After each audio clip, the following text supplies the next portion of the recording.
Sir, நான் சொல்ல போற மேட்ரு எல்லாமே ரியாலிட்டி தான். 60 நாட்களில் 6 கட்டுகள், நாள் 9. வெயிட் லாஸ் பண்ற பையனோட ஒரு நாள் பயணம் எப்படி இருக்கும்? காலையில எழுந்த உடனே 10K ஸ்டெப்ஸ்ல கார்டியோ முடிச்சுட்டு வந்து அருமையா ஒரு குளியல் பயணத்தை முடிச்சுட்டு கிச்சன் பக்கம் சமையல். அம்மா மட்டும்தான் போகணும்னு இல்லை, நமக்கு வேணும்னா நாமளே போய் சமைச்சுக்கலாம். பாலை பொங்க வச்சுட்டு முட்டையை வேக வச்சுட்டு சிக்கன் ரெசிபி சூப்பரா உனக்கு அனுப்பிச்சிருக்கேன். வேணும்னா கமெண்ட்ல சொல்லுங்க.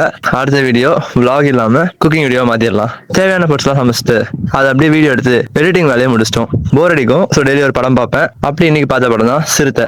தென் நம்மளோட பர்சனல் ஒர்க்ஸ்லாம் கொஞ்சம் முடிச்சுட்டு ஈவினிங் ஜிம்முக்கு கிளம்பிட்டோம். நேற்றுக்கு மட்டும் ஜிம் போல, அதனால இன்னைக்கு புஷ் புல் சேர்த்து ஒரு காம்போல போட போறேன். அண்ட் ஆல்சோ என்னோட ட்ரைனிங் வந்து ஒரு ஹைபிரிட் ட்ரைனிங். ஸோ கேலிஸ்டனிக்ஸும் இருக்கும், ஸ்ட்ரென்த் ட்ரைனிங்கும் இருக்கும்.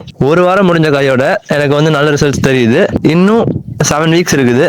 7 வீக்ஸ்ல சூப்பரா 6 பேக்ஸ் கொண்டு வர முடியும் அப்படிங்கிற ஒரு பெரிய நம்பிக்கை எனக்குள்ள வந்திருக்கு. புதுசா பாக்குறீங்கன்னா நம்ம பேஜை ஃபாலோ பண்ணிக்கோங்க. நியூ இயருக்கு நான் வைக்க போற 6 பேக்ஸை மறக்காம உங்களாலையும் பார்க்க முடியும். நைட்டு வழக்கம் போல ஹேபிட் ட்ராக்கர்ல எல்லாத்தையும் ட்ராக் பண்ணிட்டு தூங்க போயிட்டோம். நாளைக்கு பார்ப்போம்.